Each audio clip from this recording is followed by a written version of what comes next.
ప్రభువైన యేసుక్రీస్తు నామమున మీ అందరూ కూడా ఈ సాయంకాలము శుభములు తెలియజేస్తూ ఉన్నాను. ప్రార్థన కొరకు అపోస్తలుల కార్యములు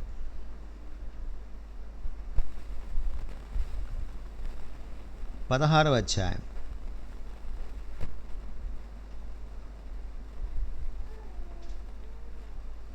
25వ వచనం.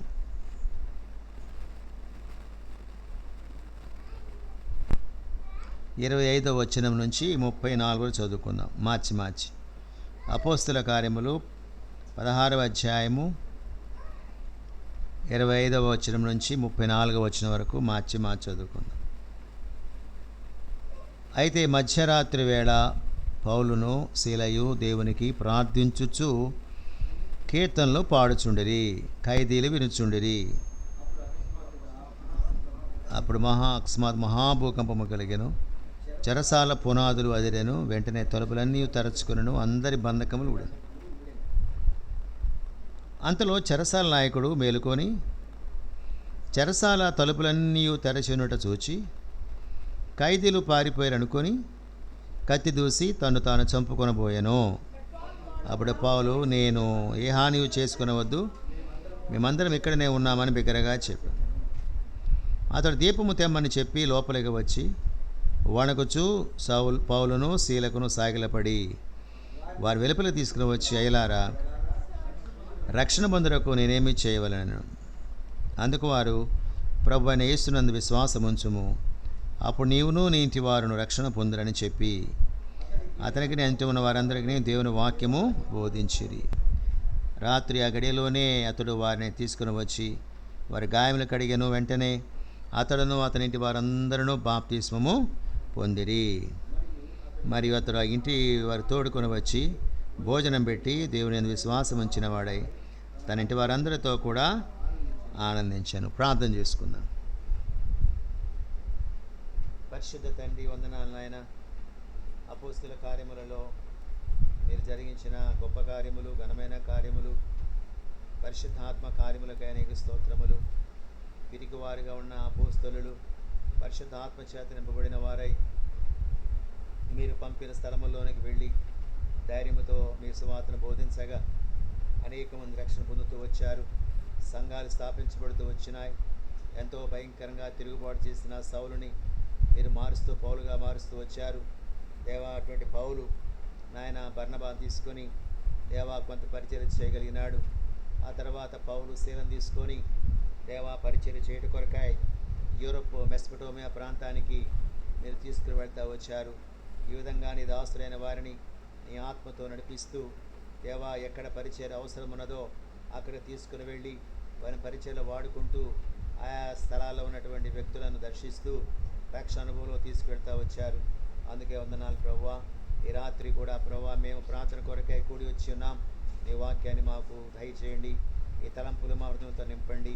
విశ్వాసముతో పట్టుదలతో ప్రార్థన చేయడం కొరకై నన్ను మమ్మల్ని సిద్ధపరచండి. ఈ రక్తంలో కడుగమని యేసునామములో ప్రార్థించి స్తుతించబడుతున్నాము తండ్రి, ఆమేన్.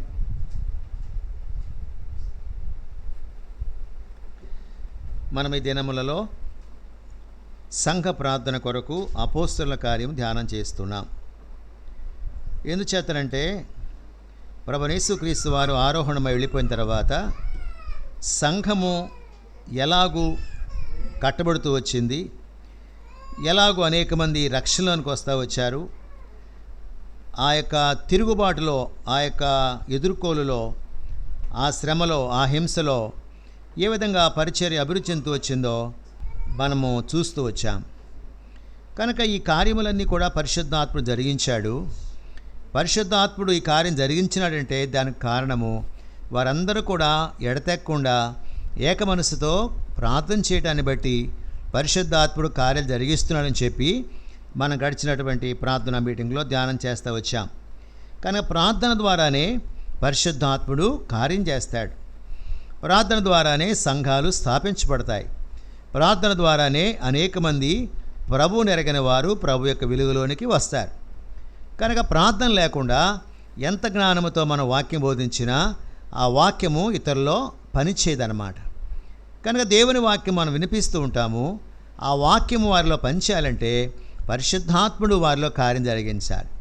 పరిశుద్ధాత్ముడు కార్యం జరిగించాలంటే సంఘము అత్యాసక్తితో ప్రార్థన చేస్తూ ఉండాలి. మనము అపోస్తలుల కార్యం 16వ అధ్యాయంలో మనం చూసినప్పుడు మరి ఎంతో పరిచర్య చక్కగా జరుగుతున్న టైంలో మరి ఆసియాలో వాక్యం చెప్పడానికి వాళ్ళు ప్రోత్సాహపరచబడతా వచ్చారు. ఎవరంటే పౌలు, శీలలు. ఈ పరిచర్య చాలా వేగంగా పరిచర్య చేస్తున్నారు. ఆసియాలో సంతోషంతో సేవ చేస్తూ ఉన్నారు. కరెక్ట్గా అదే టైంలో పరిశుద్ధాత్ముడు వారిని ఆటంకపరిచాడు. ఆసియాలో వాక్యం చెప్పకూడదని ఆటంకపరిచారు. అయినప్పటికీ కూడా వాళ్ళు ఇంకొంచెం ట్రై చేశారు. ఇంకొంచెం ప్రయత్నం చేసినప్పుడు కూడా 7వ వచనంకి వచ్చేసరికి యేసు యొక్క ఆత్మ వారిని వెళ్ళనీయలేదు. అంటే పరిశుద్ధాత్మను క్లియర్గా వాళ్ళని ఆటంకపరిచాడు, వాళ్ళని ఆపేసేసాడు. మొదటేమో ఆటంకపరిచాడు, కొంత ప్రాబ్లం వచ్చింది. వాళ్ళు కొంచెం ప్రేయర్ చేసి కొంచెం ట్రై చేశారు. మనం అదే కదా వాస్తవంగా చేసేది. మనం ఏదైనా ఒక పరిచర్య కానీ ఏదైనా ప్రారంభించినప్పుడు కొంత మూమెంట్, కొంత కదలిక ఇవ్వగానే పరిచర్య ఆగిపోయినట్లుగా ఉంటుంది. అప్పుడు మనం ఏం చేస్తామంటే ప్రార్థన చాలలేదేమో అని ఒక ఆలోచన, లేకపోతే మనలో ఏదైనా ప్రభుకి ఇష్టం కాని ఏదైనా ఉన్నదేమో, అందుకే ప్రభు ఆటంకం చేస్తున్నాడేమో అని మరొక ప్రక్కన ఆలోచన, మరొక ప్రక్కనేమో అపవాది ఆటంకం చేస్తున్నాడేమో అని మరొక ప్రక్కన. కనుక ఈ 3 రకాల కారణాలన్నమాట. ఈ 3 రకాల కారణాలను బట్టి పరిచర్య ముందుకు పోకుండా ఉన్న సందర్భాలలో మనం ఎక్కువగా ప్రార్థన చేస్తూ ఉంటాం. మా ప్రార్థన చాలలేదు, అందుకే ఆటంకం వచ్చింది. శత్రువు పనిచేస్తూ ఉన్నాడు, బలంగా పనిచేస్తున్నాడు, ఇంకా బలంగా ప్రార్థన చేస్తూ ఉండండి. లేదా నాలో కొన్ని లోపాలు ఉన్నాయి, అందుకే పరిచర్య ముందుకు వెళ్ళటం లేదు. ఒకసారి దేవసాయం గారు ఉన్నప్పుడు మేము సైకిల్ మీద మైక్ కట్టుకొని ఆదివారం సాయంకాలము పరిచర్య చేసుకుంటూ ఆడ స్టాల్ స్కూల్ పక్కన పోలీస్ క్వార్టర్స్ ఉన్నాయి. స్టాల్ స్కూల్ పక్కనే పోలీస్ క్వార్టర్స్. అక్కడ శాంబా బ్రదర్ ఫ్యామిలీ ఉండేది. ఒక 25 మంది అందరం బయలుదేరాము. అప్పుడు వ్యాన్ లేదు.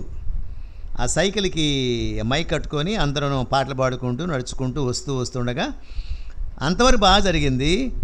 అక్కడికి రాగానే ఆ క్వార్టర్స్లోకి లోపలికి వచ్చాం. బ్రదర్ నాకు వాక్యం వచ్చాడు, చెప్పు ఇజ్రాయెల్ అన్నాడు. ఆ వాక్యం చెప్తుంటే ఆ మైక్ బంద్ చేయట్లా, అసలు మైక్ బంద్ చేయట్లా. ఎంత ట్రై చేసినా మైక్ పని చేయబోతుంటే ఆయనకి బాగా కోపం. దేవసాయం గారికి సువార్త సరిగ్గా చేయకపోతే భలే కోపం. వెంటనే ఏమన్నా తెలిసినా, మీలో ఎవడో పాపం చేశాడు ఆయన అన్నమాట. ఈ మీలో ఎవడో పాపం చేశాడు, ఆ పాపం చేయబట్టే మైక్ సరిగ్గా పని చేయట్లేదు, పదండి అందరు లోపల పదండి చెప్పి అందరిని శాంబాబు ఇంట్లో తీసుకెళ్ళి అందరిని మోకరించి ప్రార్థన చేయండి. ఎవడు పాపం చేసి వచ్చాడో, ఎవడు పాపం దాచుకున్నాడో ఉంచుకున్నాడో, లేకపోతే ఎందుకు ఆటంకం వచ్చింది, ఎందుకు శత్రువు పని చేస్తున్నాడు అని అందరిని మోకరింపజేసి అందరికీ ప్రార్థనలు అంకించుకున్నాం. ఎవడన్నా పాపం చేశాడో అని. సరే ప్రార్థన చేస్తున్నాక మైకు పని చేసింది, అట్టోకంటే మైకు పని చేసింది. అంటే మనలో ఎలాంటి అభిప్రాయం ఉంటుందంటే, ఏదైనా మనం ఒక దైవికమైన కార్యము జరిగించినప్పుడు, ఏదైనా ఒక ఆటంకం వచ్చినప్పుడు మనలో ఈ తలంపులు వస్తాయి. ఒక తలంపు ఏంటి, ప్రార్థన తగ్గిపోయిందేమో. రెండవ తలంపు ఏంటి, నేనేదైనా పాపం చేశానేమో. ఇలాంటి తలంపుల చేత మనము కొంచెం నిరుత్సాహపడతా ఉంటాం. కానీ ఇక్కడ జరిగింది ఏంటంటే, నిజంగా దేవుని ఆత్మ ఆటంకపరిచాడు. వాళ్ళు ట్రై చేశారు, ఎక్కువ ప్రార్థన చేసి ఉంటారు. అయినప్పటికీ కూడా రెండవసారి ట్రై చేసినప్పుడు కూడా యేసు యొక్క ఆత్మ వారిని వెళ్ళనేలేదు. సో అప్పుడు అర్థం చేసుకొని ఉంటాడు పౌలుకి దర్శనం వచ్చింది. ఏం జరిగింది అప్పుడు, మాసిడోనియాలో ఒక దేశస్థుడు కనబడి నాకు సహాయం చేయమని వేడుకున్నట్లుగా రాత్రి వేళ పౌలుకి దర్శనం వచ్చింది. అంటే పౌలు ప్రార్థన చేసి ఉంటాడు, ఏంటి ప్రభువా, మేము సేవే కదా చేస్తుంది, ఆసియాలో ఆటంకం వచ్చింది, ఇంకా మేము ప్రయత్నం చేస్తున్నాం, ఇంకా నువ్వు వెళ్ళనివ్వట్లేదు, ఏంటి కారణం ఏంటని చెప్పి ప్రార్థన చేసుకొని భారంతో పడుకొని ఉంటాడు. అప్పుడు రాత్రి వేళ దర్శనంలో మాసిడోనియా నుంచి ఒక వ్యక్తి వచ్చి మా ప్రాంతంలో సువార్త చేయడానికి రమ్మని బ్రతిమలాడుచున్నట్టు కనపడింది. అప్పుడు అర్థం చేసుకున్నాడు. అప్పుడు బయలుదేరి ఇప్సారిని తీసుకొని ఆ ప్రాంతానికి వచ్చాడు. ఆ ప్రాంతానికి వచ్చినప్పుడు మనం లాస్ట్ వీక్ ధ్యానం చేశాం. ప్రార్థన జరుగుననుకొని ఆ నదీ తీరానికి వెళ్ళి ప్రార్థన చేస్తున్నప్పుడు లూదియా అను దైవభక్తి గల స్త్రీ ఆ గుంపులో ఉన్నది. ఆవిడ వాక్యం వింటూ ఉన్నది. ఆ వాక్యం వింటూ రాగా ప్రభు ఆమె హృదయాన్ని తెరిచాడు కనుక ప్రభుని అంగీకరించింది. అప్పుడు ఆవిడేమన్నదంటే, ప్రభునందు విశ్వాసం వచ్చిన కానీ మీరు ఎంచితే నా ఇంటికి రమ్మని బలవంతం చేసింది. చూడండి, మనం చదువుకున్నటువంటి వాక్యం యొక్క సందర్భం ఏంటి? ఈరోజు మన వాక్యం ఏంటంటే, ఇప్పుడు ఈ పౌలు శీలలు చెరసాలలో ఉన్నారు. అప్పట్లో చెరసాలంటే మామూలుగా ఉండేది కాదు, టార్చర్, చాలా హింస ఉండేది. 24 వచనం చూడండి.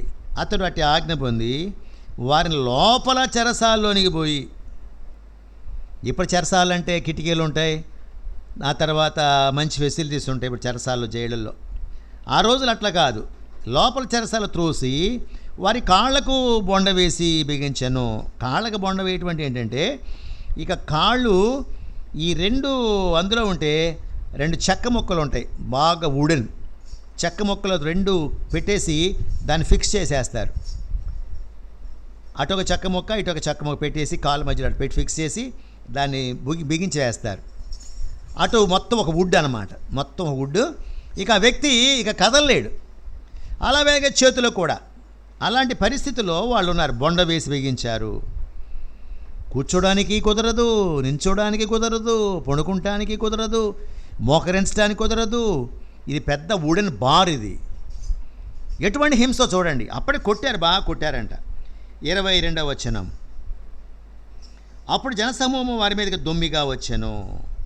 న్యాయాధిపతులను వారి వస్త్రములు లాగివేసి వారి బెత్తములతో కొట్టవలని ఆజ్ఞాపించిరి.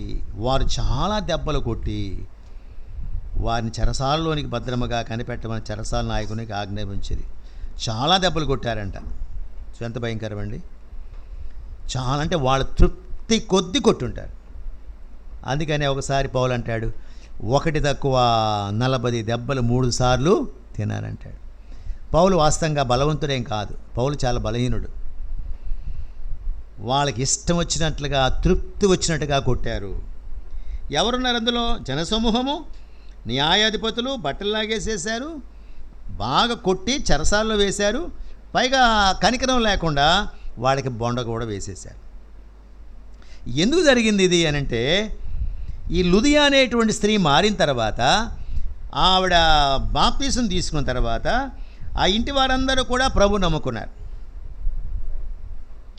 ఆ 16వ వచనంకి వచ్చిన తర్వాత అక్కడి నుంచి మేము ప్రార్థనా స్థలమునకు వెళ్ళుచుండగా, ఆ లుదియా మారిన తర్వాత, కుటుంబం మారిన తర్వాత, వారి బాప్తీసం తీసుకున్న తర్వాత తప్పనిసరిగా ఆ ప్రాంతం అంతా తెలిసి ఉంటుంది. ఎందుకంటే ఒక సమూహం మధ్యలో వాక్యం చెప్పాడు పౌలు. ఒక వ్యక్తి మారినప్పుడు, ఆ ఇంటి వారందరూ బాప్తీసం తీసుకున్నప్పుడు తప్పకుండా ఆ చుట్టూ ఉన్న ప్రాంతంలో అందరికీ కూడా అర్థమైపోయి ఉంటుంది, తెలుస్తుంటుంది ఈ అమ్మాయి మారిపోయిందని. 16వ వచనంలో మేము ప్రార్థన వెళుచుండగా పుతోను అనే దెయ్యం పట్టినదై సోదజప్పుడు చేత తన యజమానులకు బహు లాభం సంపాదించిన ఒక చిన్నది మాకు ఎదురుగా వచ్చాను. కాబట్టి ఒక చిన్నది సోద చెప్తా ఉంది. సోద చెప్పడం అంటే అది దెయ్యాల చేత ఆవరించబడిన వారే సోద చెప్తారు. ఈరోజు కూడా పల్లెటూరు పోతే సోద చెప్తూ ఉంటారు. సోద కూడా కరెక్ట్గా చెప్తూ ఉంటారు వాళ్ళు. ఎలాగా తెలుస్తుంది వాళ్ళకి అని అంటే, దెయ్యాలు చెప్తాయి వాళ్ళకి, దెయ్యాలు ఆవరిస్తే వాళ్ళకి. దెయ్యం ఉందని మనం నమ్ముతాం కదా, దురాత్మలోనే నమ్ముతాం కదా, కనుక వాళ్ళకి కొంత విద్య వచ్చు. వారికి ఆ దురాత్మలు వస్తాయి వాళ్ళకి, వాళ్ళు చెప్తారు. అంటే ఇది ఒక డైవర్షన్ అన్నమాట. డైవర్షన్ ఏంటంటే, ప్రజలను దేవుని వైపుకు పోకుండా ఈ యొక్క భవిష్యత్తు గురించి చెప్పడం ద్వారా, ఇదిగో ఫలానుడు నీ కొడుకు ఈ పక్కనున్నాడు, ఇదిగో నీ కూతురు ఈ దిక్కునున్నది, ఇదిగో నీ చిన్న కొడుకు ఆ దిక్కునున్నాడని చూపిస్తూ ఉంటే ఈ ప్రజలు కూడా నమ్ముతూ ఉంటారు. నిజమే కదా, నిజమే కదా.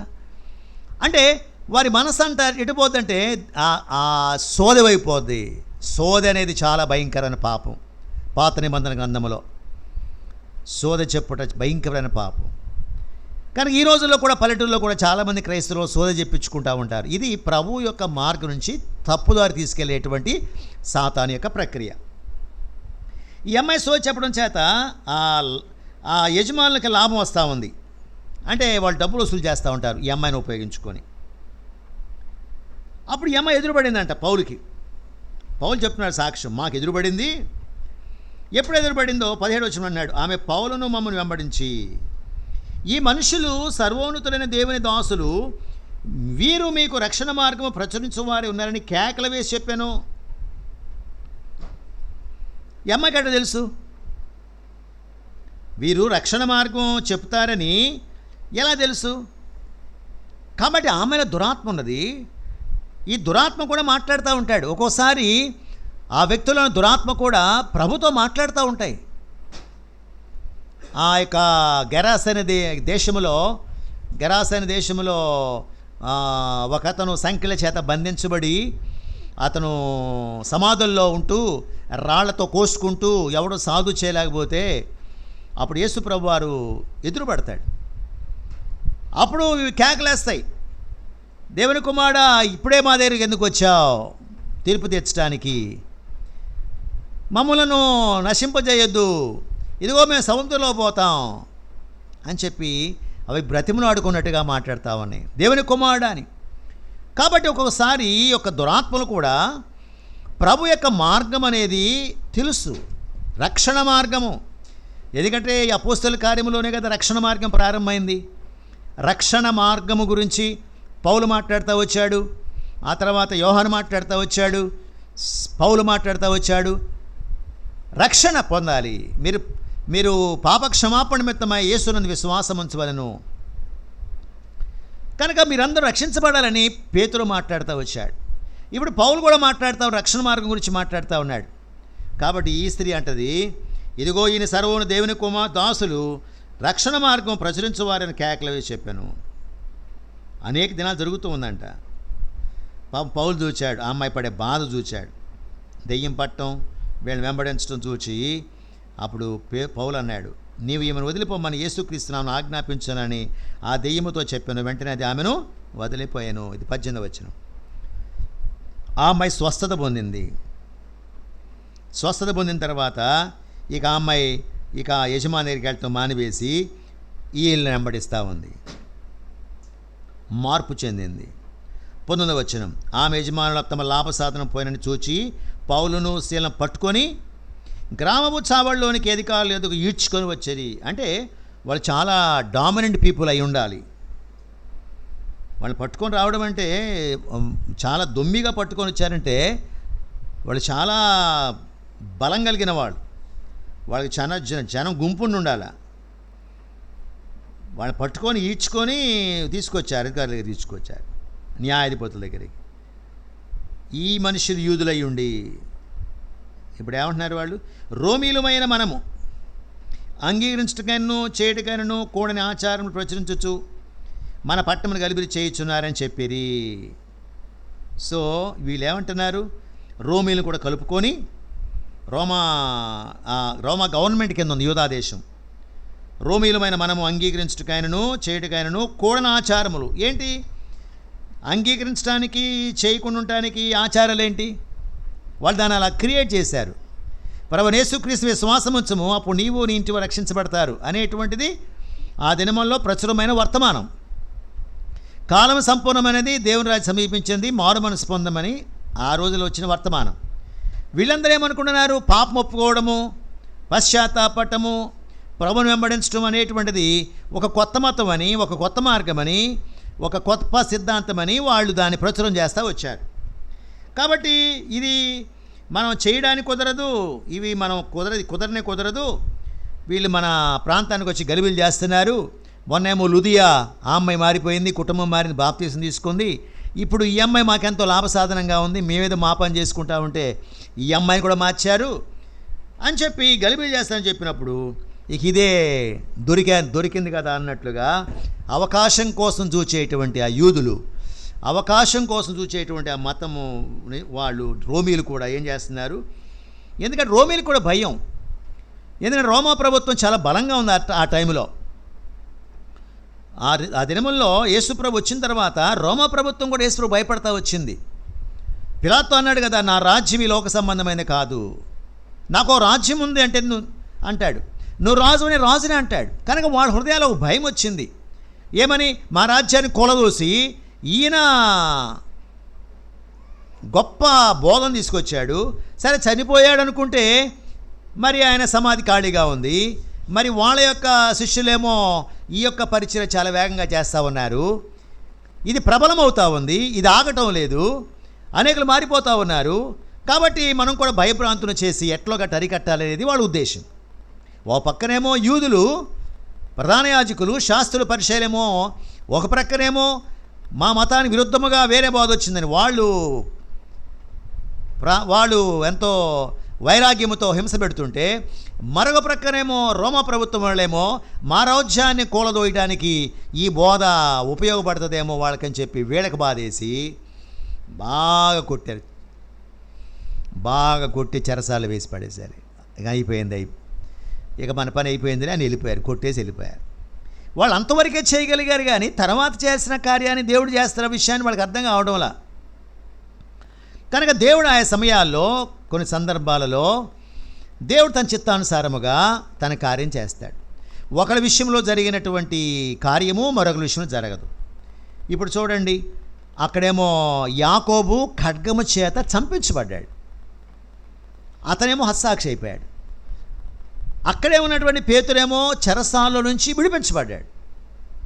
మరి చాలామంది అడుగుచ్చు, ఆ సంఘములో వాళ్ళందరూ అడుగుతున్నారు, ఏంటి ప్రభువా, పేతురినేమో బతికించావు, యాకోబుని చంపేసేసావు, యాకోబుని కూడా బతికించవచ్చు కదా అని చాలామంది బాధపడి ఉంటారు. అది దేవుని యొక్క ఇష్టం, అది దేవుని యొక్క చిత్తం. ఎవరు ఎలా మరణించాలో, ఎవరు ఎప్పుడు మరణించాలో వారిని సృష్టించిన ఆ దేవుని యొక్క ఉద్దేశం ప్రకారంగా జరుగుతుంది.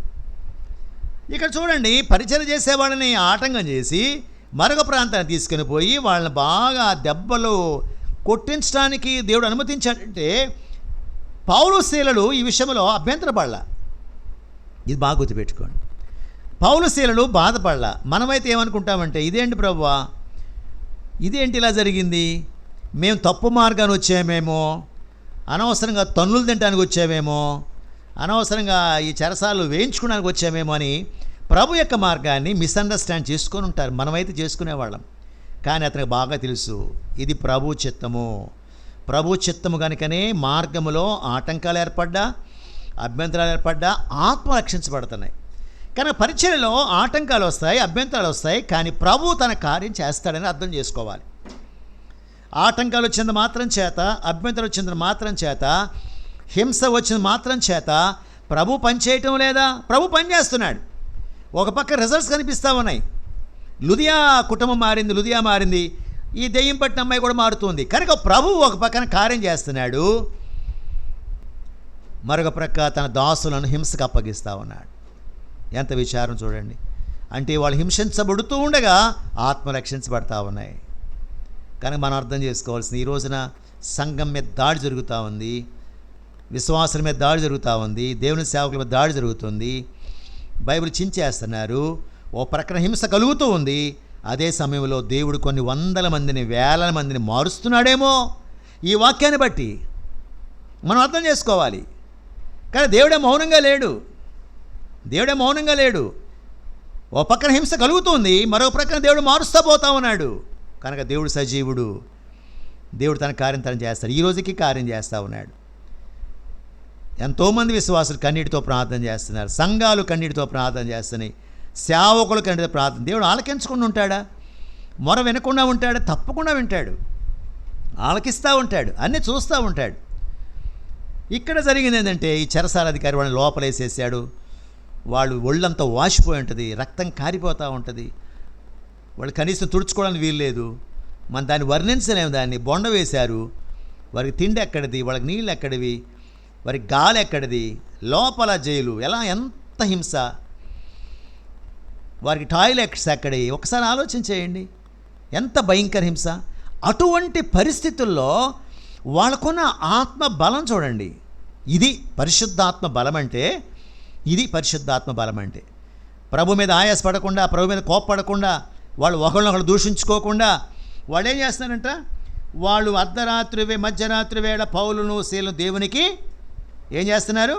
ప్రార్థించుచు కీర్తనలు పాడుచుంటుంది. ఇది అసలు అర్థమే కాదు. ఇది ప్రార్థన చేయటం అంటే ఓకే, ప్రభువా ఈ ప్రాంతాన్ని తీసుకొచ్చావు, ఆమెను మార్చావు నీకు వందనాలు, ఈ అమ్మాయిని మార్చావు నీకు వందనాలు, ప్రభువా వీళ్ళు మమ్మల్ని కొట్టారు, సరే ప్రభువా నీ కోసం ఓర్చుకుంటాం, వీళ్ళని కూడా మార్చు. ప్రార్థన చేస్తున్నారు, కానీ పాటలు పాడటం ఏంటి, కీర్తనలు పాడటం ఏంటి?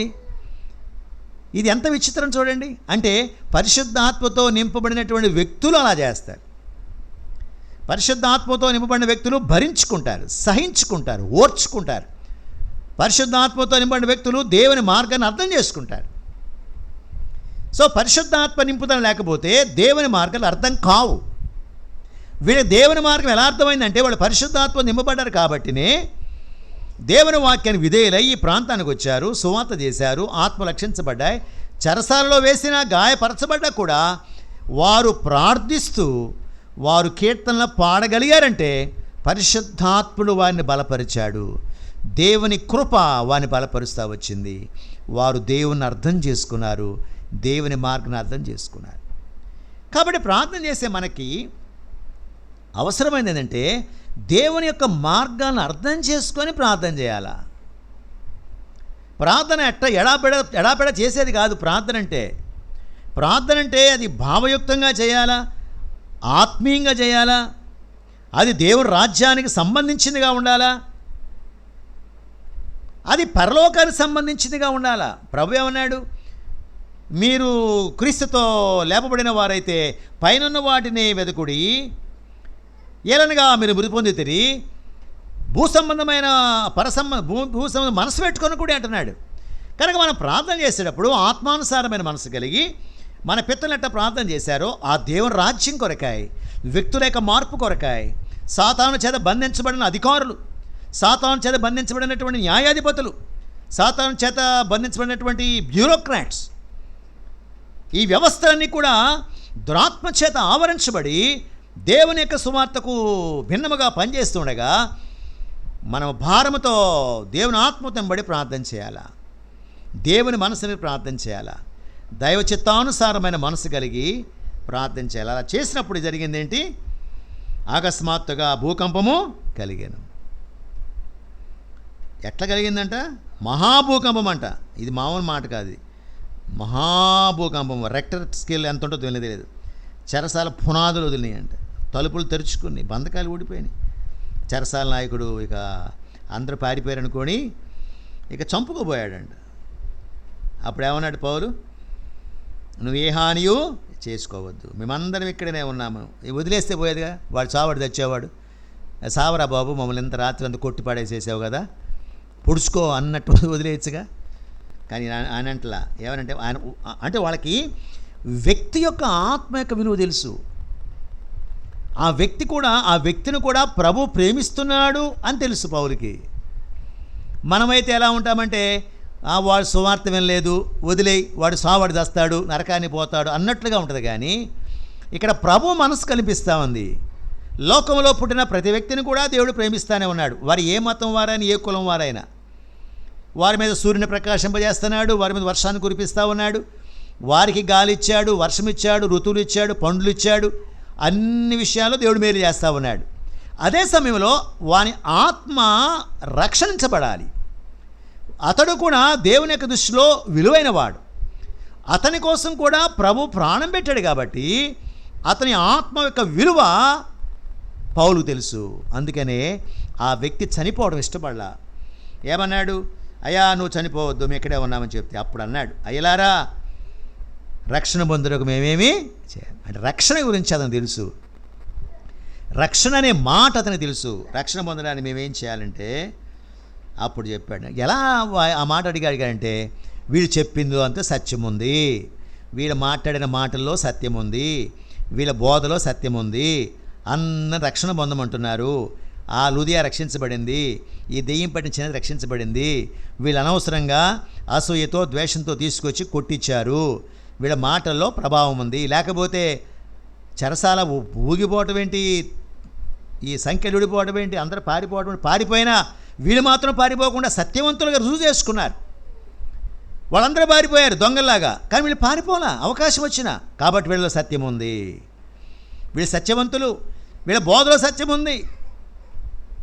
కాబట్టి ప్రార్థన చేసే వాళ్ళకి జీవితంలో సత్యం ఉండాలా, బోధలో సత్యం ఉండాలా. శాస్త్రులకి పరిచయులకి విశ్వాసులకి తేడా ఏంటంటే, శాస్త్రులు పరిచయులు బోధిస్తారు, అది వారి జీవితంలో ఉండదంట. నికోదేముతో అదే అంటాడు పౌలు, ఏమని? నువ్వు మారుమనసు నువ్వు కొత్తగా జన్మించాలన్నాడు. నువ్వు కొత్తగా ఎందుకు జన్మించాలన్నాడు? మీరు బోధిస్తారు కానీ ఆచరించరు. There is lot of difference between deed and activity అంటాడు. నువ్వు బోధిస్తున్నావు, నికోదేము నువ్వు బోధిస్తున్నావు, కానీ ఆ బోధ నీ జీవితంలో లేదు. కాబట్టి ఇక్కడ పౌలు శీలలు వారి జీవితంలో సత్యం ఉంది, వాళ్ళ బోధలో సత్యం ఉంది, వాళ్ళ ప్రార్థనలో సత్యం ఉంది. కాబట్టి ప్రభు కార్యం చేశాడు. ఈ వ్యక్తి పరిగెత్తుకొని వచ్చి వాళ్ళ బోధ వాళ్ళ జీవితం చూచి, అయ్యా మీ మాటలే సత్యం, మీ దేవుడే సత్యం, మేము ఇదంతా అబద్ధం అనుకున్నాం, మమ్మల్ని చెప్పండి ఏం చేయమంటే. అప్పుడు చెప్పాడు, ప్రభు యేసు విశ్వాసం ఉంచు, అప్పుడు నీవు నీ ఇంటి వారును రక్షించబడతారు. అతనింట ఉన్న వారందరికీ దేవుని వాక్యం బోధించి అతను తీసుకొని వెళ్ళి ఉంటాడు. అతను వాళ్ళని తన ఇంటికి తీసుకెళ్ళాడు. కొర్నేలు కూడా తన ఇంటి వారందరి కొరకై పేతురుని పిలిపించుకొని వాక్యం విన్నాడు. ఇతను కూడా రోమీయుడు, పిలిపించుకొని వాళ్ళందరికీ వాక్యం వినిపించుకున్నాడు. అందరూ బాప్తీసం తీసుకుని. ఎంత విచిత్రం అండి రోమీలు మారటం అంటే. ఇంటికి తోడుకొని వచ్చి భోజనం పెట్టి దేవుని విశ్వాసం ఉంచిన వాడు తన ఇంటి వారందరితో ఆనందించాడు. ఇది ప్రార్థనలో ఉన్న బలం, బోధలో ఉన్న బలం, జీవితంలో ఉన్న బలం. కాబట్టి జీవితంలో సత్యం ఉండాలా. అది ఎలా తెలిసింది? అందరూ పారిపోతున్నా వీళ్ళు పారిపోవాలా. బోధలో బలం ఉంది. ప్రభువైన యేసుక్రీస్తు నందు విశ్వాసం ఉంచు, ఆయనతో రక్షణ. ప్రార్థనలో బలం ఉంది, అందుచేత ప్రభువాన్ని మార్చాడు. ఇంటి వారు రక్షించబడ్డారు, బాప్తిజం తీసుకున్నారు. స్పాంటేనియస్ బ్యాప్టిజం, ఆనందించాడు పరిశుద్ధాత్మని. కాబట్టి ప్రార్థన చేద్దాం. ప్రభు మధ్యలో కార్యం చేస్తున్నాడు కనుక మన పరిచర్య ఆశీర్వదించబడాలని, క్రొత్త ఆత్మలు, క్రొత్త యవ్వనస్తులు, ఒక నూతన కుటుంబాల మందిరానికి ప్రభు తీసుకురావాలని, వచ్చిన వారు ప్రభులో బలపడాలా, ప్రభులో స్థిరపడాలా, వారు ప్రభు యొక్క పరిపూర్ణతలోనికి రావాలి. మన బయలుచేపల్లి పరిచర్య ఒక సేవకుని పంపించాం. ఆ పరిచర్య కొరకు తుమ్మలపాలెం పరిచర్య ప్రార్థించండి. మన మందిరంలో కొదుల కోసం ప్రార్థించండి. తిరిగి బ్రదరు ఆయన ప్రభుల మహిళ పిలువబడ్డాడు కంటెల, ఆయన మిస్సెస్, ఆ అమ్మాయి జీవితం ఏవద్దో నాకేం అర్థం కావట్లే. ఎందుకంటే చాలామంది మనం చూస్తూ ఉన్నాం, ఎవరైనా భర్త ఉన్నప్పుడే గౌరవం.